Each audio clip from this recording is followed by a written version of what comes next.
1. சோர்வு weariness. சோர்ந்து போகாமல் ஜெபம் பண்ண வேண்டும் என்ற இயேசுவின் அறிவுரை ஜெப வாழ்க்கையின் அடிப்படை. பிசாசின் ஆயுதமான சோர்வுக்கு இடமளிப்பது ஆபத்து காலத்தில் நாம் பலவீனமடைய வழிவகுக்கும். 2. வீண் பேச்சு vain talk. வீணாக பேசி காலத்தை கழிப்பது தேவனோடு செலவிட வேண்டிய அரிய நேரத்தை இழக்கச் செய்கிறது. 3. தூக்கம் ஸ்லீப். ஜெபிக்க வேண்டிய முக்கியமான வேளையில் தூங்குவது விழிப்புணர்வின்மைக்கு அடையாளம். கெத்செமனே தோட்டத்தில் சீஷர்கள் தூங்கினார்கள். விழித்திருந்து ஜெபம் செய்யாத போது நாம் சோதனைக்கு உள்ளாகிறோம். 4. உலக கவலை worldly anxiety. உலக கவலைகள் நமது இருதயத்தை ஒடுக்கும். உலக கவலை நமது சிந்தையை கவர்ந்து தேவனோடுள்ள உறவை நாடவிடாமல் நம்மை தடை செய்யும். 5.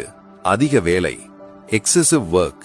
மார்த்தாளைப் போல உலக வேலைகளில் அதிகமாய் ஈடுபட்டிருப்பது தேவனுடைய பாதத்தில் அமர்ந்து அவருடைய வார்த்தையை கேட்கும் மற்றும் ஜெபிக்கும் நேரத்தை இழக்கச் செய்யும். 6. நவீன சாதனங்கள் மாடர்ன் கேட்ஜெட்ஸ். டிவி, இணையம், மொபைல் போன்ற நவீன சாதனங்கள் தவறல்ல.